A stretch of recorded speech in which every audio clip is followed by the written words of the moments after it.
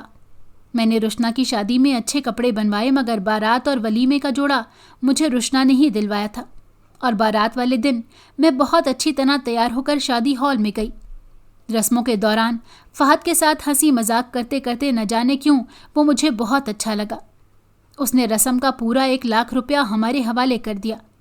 تب میں بے ہوش ہوتے ہوتے بچی کہ وہ لوگ اس قدر امیر تھے۔ اب تو مجھے رہ رہ کر رشنا کی قسمت پر رشک آ رہا تھا۔ ولیمے پر بھی میں ان لوگوں کے ہاں انوائٹڈ تھی۔ مجھے رشنا کا نیا گھر دیکھنے کا بڑا شوق تھا، مگر ولیمہ شہر کے سب سے بڑے ہوٹل میں کیا گیا۔ کیا شان و شوکت تھی! ولیمے پر فہد بڑا خوش نظر آ رہا تھا، مگر رشنا خاموش سی بیٹھی تھی۔ فہد نے اپنی سالی اور مجھے گفٹ بھی دیے۔ ولیمے کی تقریب ختم ہونے کے بعد میں جب اپنے گھر واپس آئی تو کمرے میں جا کر میں نے فہد کا دیا گیا گفٹ بیگ کھول کر اس میں سے گفٹ نکالے تو میری حیرت کی انتہا نہ رہی۔ بے حد خوبصورت اور قیمتی سوٹ اور سونے کی چین میرے سامنے تھی۔ میں نے اماں کو بلا کر دونوں چیزیں دکھائیں اور اماں سے صاف کہہ دیا کہ اگر میری شادی کرنی ہے تو فہد جیسا کوئی لڑکا ڈھونڈنا، ورنہ میں کسی سے بھی شادی نہیں کروں گی۔ اماں میرا منہ دیکھتی رہ گئی، کیونکہ وہ جانتی تھیں کہ میں شروع سے ہی کتنی ضدی تھی۔ رشنا کی شادی کے 1 ہفتے بعد میں اس کے گھر گئی اور گھر دیکھ کر میری تو آواز ہی بند ہو گئی۔ اس قدر شاندار گھر میں نے اپنی زندگی میں پہلی بار دیکھا تھا۔ رشنا پورے گھر پر راج کرنے کے لیے اکیلی تھی، کیونکہ فہد کی ماں کا تو کافی سال پہلے ہی انتقال ہو چکا تھا۔ کوئی اور بہن بھائی بھی نہیں تھا، مگر رشنا مجھے کچھ خاص خوش نظر نہیں آئی۔ ایسے لگ رہا تھا جیسے وہ فہد کے ساتھ خوش نہیں ہے۔ میں نے رشنا سے کہا کہ اب میرے لیے رشتہ تم ہی دیکھو گی، تو اس نے پھیکی سی ہاں کہتی، مگر اس کی شادی کو 2 ماہ گزر جانے کے باوجود اس نے میرے لیے کسی سے بات تک نہیں کی۔ مجھے سمجھ آ گئی تھی کہ وہ نہیں چاہتی تھی کہ میں بھی اس کی طرح عیش و عشرت کی زندگی گزاروں۔ مجھے رشنا پر غصہ آ رہا تھا، مگر میں نے بھی سوچ لیا تھا کہ اپنا نصیب میں خود سنواروں گی۔ ایک دن میں اس کے گھر میں تھی۔ جب وہ واش روم گئی تو میں نے جلدی سے اس کے فون سے فہد کا نمبر نکال لیا اور گھر آنے کے بعد ایسے وقت میں فہد کو کال کی جب وہ آفس ہوتا تھا۔ میں نے اسے بتایا کہ رشنا کا فون نہیں لگ رہا، اس لیے میں نے اس کے نمبر پر کال کی ہے۔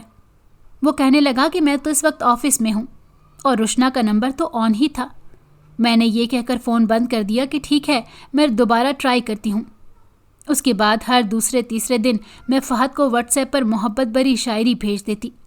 وہ میرے انتخاب کی داد دیتا تو میرا حوصلہ بڑھ جاتا۔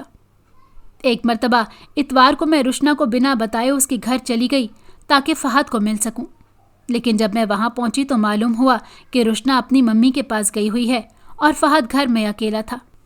فہد کے پاپا تو ان کی شادی کے بعد سے US میں تھے، کیونکہ وہاں بھی ان کے آفس کی ایک برانچ تھی۔ فہد کو گھر میں اکیلا دیکھ کر مجھے موقع مل گیا، اور جب فہد نے کہا کہ آئی ہیں تو چائے پی کر جائیں، میں چائے پینے بیٹھ گئی۔ ہم ادھر ادھر کی باتیں کرتے رہے۔ میں نے نوٹ کیا کہ وہ بہت خوش تھا اور مجھ سے خوب باتیں کر رہا تھا۔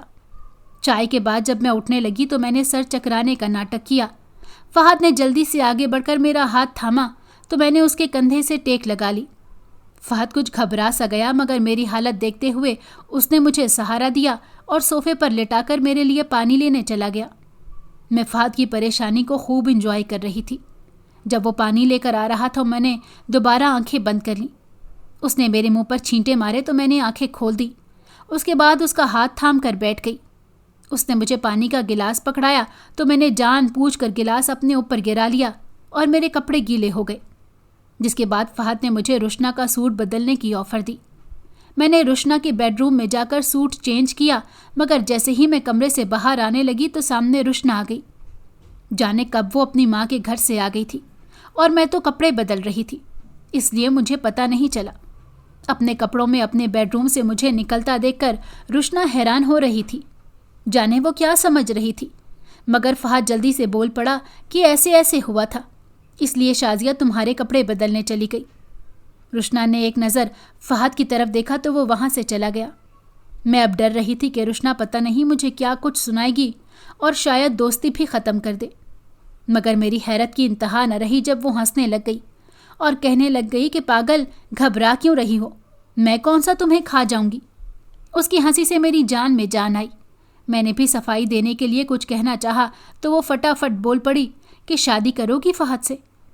اس کا سوال سن کر مجھے حیرت کا شدید جھٹکا لگا۔ مجھ سے کچھ بولا ہی نہیں جا رہا تھا اور وہ دوبارہ بول اٹھی۔ اس نے کہا کہ حیران مت ہو، بس تم فہد کو اپنے جال میں پھنسا لو اور اس سے شادی کر لو، مگر مجھے طلاق دلوا دو۔ میں نے اس سے پوچھا کہ تم ایسا کیوں کہہ رہی ہو پاگل؟ وہ کہنے لگی میں جانتی ہوں تم میرے جیسا لائف پارٹنر چاہتی ہو تو تمہیں ایک اچھی زندگی دے سکے، تو اگر تم فہد سے شادی کر لو گی تو تمہارا خواب بھی پورا ہو جائے گا اور مجھے بھی میری محبت مل جائے گی۔ روشنا مجھے حیران پہ حیران کر رہی تھی۔ میں نے اس سے پوچھا کہ کس سے محبت کرتی ہو اور فہد سے شادی کیوں کی؟ اس نے بتایا کہ وہ کالج کے ایک لڑکے سے محبت کرتی ہے، مگر وہ مڈل کلاس سے ہے، اس لیے روشنا کی ممی نے اسے قبول نہیں کیا اور فہد سے شادی کروا دی، مگر روشنا اب تک اس لڑکے سے رابطے میں تھی۔ اب مجھے سمجھ آیا کہ روشنا خوش کیوں نہیں لگتی تھی، مگر مجھے یہ سمجھ نہیں آ رہا تھا کہ فہد سے میں کیسے روشنا کو طلاق دلواؤں اور فہد بھلا مجھ سے کیوں شادی کرے گا۔ مگر روشنا کہنے لگی سب اس پر چھوڑ دوں میں نے ایسا ہی کیا۔ ہم کچھ دیر کمرے میں باتیں کر کے باہر نکلے اور پلان کے مطابق میں نے رونا دھونا شروع کر دیا۔ روشنا مجھ پر الزام لگانے لگی کہ تم نے میرے شوہر کو پھنسا رکھا ہے اور میری غیر موجودگی میں یہاں آئی ہو۔ میں نے روک کر روشنا سے کہا کہ پلیز میرا اعتبار کرو، میں ایسی ویسی نہیں، مگر روشنا نے میری ایک نہ سنی۔ فہد یہ سب دیکھ رہا تھا۔ میں نے فہد کی پریشانی اس کے چہرے پر دیکھ لی تھی، اس لیے فٹافٹ جا کر اس سے کہا کہ اب میری عزت آپ کے ہاتھ میں ہے، آپ کو مجھ سے نکاح کرنا ہوگا۔ فہد ہکا بکا رہ گیا۔ اس نے کہا کہ روشنا کے ہوتے ہوئے ایسا کیسے ہو سکتا ہے، میں روشنا کو دھوکہ نہیں دے سکتا۔ فہد کی بات سن کر روشنا نے کہا کہ مجھے طلاق دے دو کیونکہ میں تمہارے ساتھ نہیں رہنا چاہتی، میں کسی اور کو پسند کرتی ہوں۔ یہ سن کر فہد بالکل خاموش ہو گیا اور وہاں سے چلا گیا۔ اس کے بعد میں بھی اپنے گھر چلی گئی۔ مجھے سمجھ نہیں آ رہا تھا کہ اب آگے کیا ہوگا۔ ایسا نہ ہو کہ فہد روشنا کو بھی چھوڑ دے اور مجھ سے بھی شادی نہ کرے تو میرے ارمانوں کا کیا ہوگا۔ میں ساری رات یہی سوچتی رہی اور اگلے دن بھی میں نے روشنا سے رابطہ کیا نہ فہد سے، مگر حیران رہ گئی جب رات کو فہد کی کال مجھے آئی۔ وہ کہہ رہا تھا کہ میں تم سے شادی کرنے کو تیار ہوں اور روشنا کو چھوڑ دوں گا تاکہ وہ اس انسان کے ساتھ اپنی دنیا بسا سکے جس سے وہ محبت کرتی ہے۔ مجھے تو اپنے کانوں پر یقین ہی نہیں آ رہا تھا۔ میں نے فہد سے کہا کہ پہلے روشنا کو طلاق دو اور پھر میرے ابا سے میرا ہاتھ مانگنے آنا۔ چند دن بعد مجھے روشنا کی کال آئی کہ فہد نے مجھے چھوڑ دیا ہے اور میں نے ممی سے کہہ دیا ہے کہ فہد مجھے پسند نہیں کرتا تھا، اسی لیے اب اسی لڑکے سے شادی کروں گی جسے میں پسند کرتی تھی۔ میں نے روشنا کا ساتھ دینے کا وعدہ کیا اور کچھ دن مزید گزرے تو فہد اپنے پاپا کے ساتھ میرے اماں ابا کے پاس آ گیا اور میرا رشتہ مانگ لیا۔ میں پہلے ہی اماں کو بتا چکی تھی کہ فہد اپنے گھر والوں کو لے کر آئے گا تو آپ لوگ ہاں کر دینا۔ میرے والدین ویسے بھی جانتے نہیں تھے کہ فہد کی شادی پہلے روشنا سے ہوئی تھی، کیونکہ میرے گھر والوں میں سے روشنا کے گھر میرے سوا کسی اور کا آنا جانا نہیں تھا۔ اس طرح سب کے بھرم قائم رہ گئے، مگر روشنا کے والدین کی نظر میں فہد برا بن گیا، پر مجھے اس سے فرق نہیں پڑتا تھا۔ میں جس دن شادی کر کے فہد کے گھر گئی مجھے لگ رہا تھا جیسے میں نے آسمان کو چھو لیا ہے، بلکہ اب تو سب کچھ میرا تھا۔ اور اسی دن مجھے پتہ چلا کہ فہد اور روشنا کے درمیان کوئی تعلق نہیں تھا، وہ تو بس مجبوری میں ایک دوسرے کے ساتھ رہ رہے تھے، اور میں خوش تھی کہ فہد کے دل میں اب روشنا کی محبت بھی نہیں رہی تھی، کیونکہ وہ رشنا کے بارے میں جان چکا تھا کہ وہ کسی اور سے پیار کرتی ہے۔ اب اس سارے واقعے کو 5 سال گزر چکے ہیں۔ رشنا نے اس لڑکے سے شادی کر لی تھی اور رشنا کے پاپا نے اپنی آدھی جائیداد رشنا کو دے دی تھی، جس سے اس کے شوہر نے بزنس شروع کیا۔ ہم دونوں سہیلیاں اب بھی کبھی کبھی فون پر بات کر لیتی ہیں، مگر ہم میں پہلے جیسی بات نہیں رہی۔ رشنا اپنے گھر میں بہت خوش تھی کیونکہ رمیز ایک محبت کرنے والا انسان تھا اور رشنا کے سسرال والے بھی اس پر جان دیتے تھے، مگر مجھے دولت کے علاوہ صرف تنہائی ملی تھی، کیونکہ فہد میرے ساتھ ہوتے ہوئے بھی بس بزنس اور بزنس ٹورز پر بزی رہتا اور میں اپنے دونوں بچوں کی پرورش میں مصروف رہتی، مگر دل کا کوئی کونا ویران سا تھا۔ میں اب سمجھ چکی تھی کہ دولت ہی سب کچھ نہیں ہوتی۔ زندگی میں سب سے اہم رشتے ہیں جو میں نے اپنے ہاتھوں سے کھو کر دولت کو چن لیا تھا۔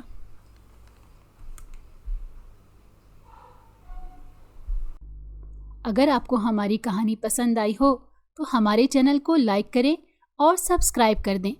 بیل نوٹیفیکیشن کو بھی آن کر دیں تاکہ ہماری آنے والی ہر مزیدار کہانی آپ کو وقت پر ملتی رہے۔